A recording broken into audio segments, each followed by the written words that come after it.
Well, today is one of those Goldilocks days, not too hot, not too cold, so I thought I'd come out and take advantage of it and do some more work on the railway, or railroad as you would call it.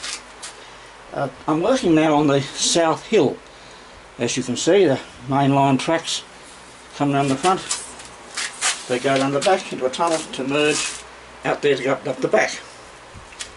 Now, that is the south yard you'll see me working on. The scenery for the rock face is over there somewhere. You might be just going to catch a bit of it in the vision there. I've since put a fascia board around the end and I've tied it up, and I've also put polystyrene around the front there and built some hills up the back and fixed the tunnel in. Now when you have a tunnel or anything that covers track, you've got to allow for Murphy's Law. If a train's going to get stuck there, it will get stuck. So the idea is you make it accessible. Now what I've done is you can see a piece of wood with a ring grip sticking up there. Might be a bit hard to see, we're not going to play around with focus just yet. But that is so I can lift the whole scenery piece out without damaging it. Now I'll lift it out and show you what it's like underneath. Up it comes.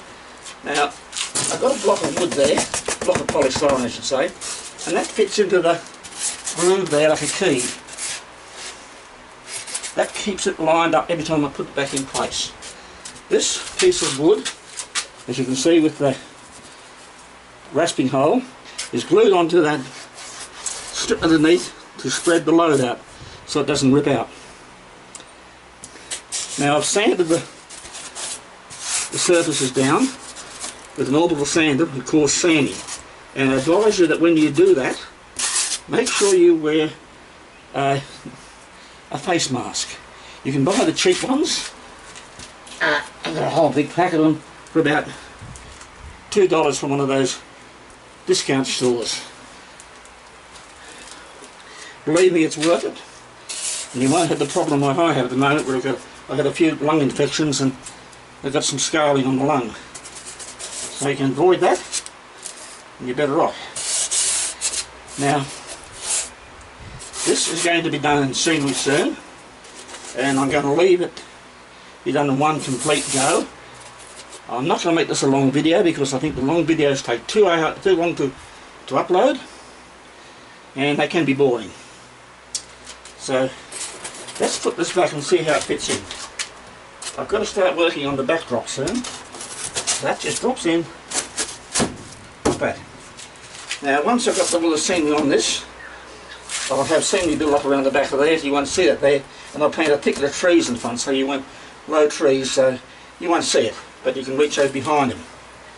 You'll notice that it rocks a bit. It's not quite level. That's going to be fixed up very easily. I'll show you how to do that when I do the scenery for the back.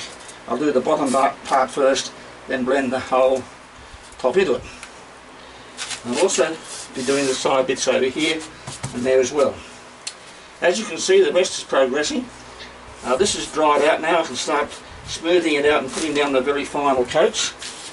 I'm planning on putting in a chain wire fence around the edge there, across there, to separate the yard out. Now you probably think, how am I going to do that? Well, where do you get the chain wire from? Well, there's a thing called crochet ribbon. I haven't got some handy at the moment. No, I haven't. That's a very thin ribbon, like looks like very fine mesh, and it's made out of nylon.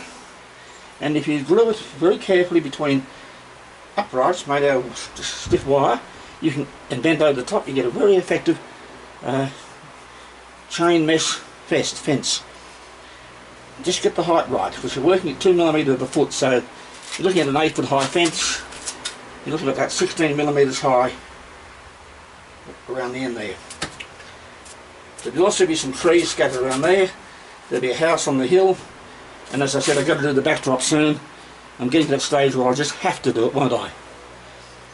Anyway, that's how that thing keys in. as I said, always make provision to be able to lift it out to get access to trains behind it. And when you do make things like that, again make sure that you make it strong enough so it doesn't rip out and it's easy to get to. Don't make it fit too tightly. If you make it fit too tightly, you'll never get it out. The old saying, when you're baiting a mouse trap with cheese, always leave room for the mouse. Anyway, that's going to go back in there. And I might go and have a cup of coffee and think about what I'm going to talk about next time. I might actually start on that hill, who knows. Just depends on what I feel like doing. It's my railway, and I'll work on it in my time. Anyway, that's it. See you next one.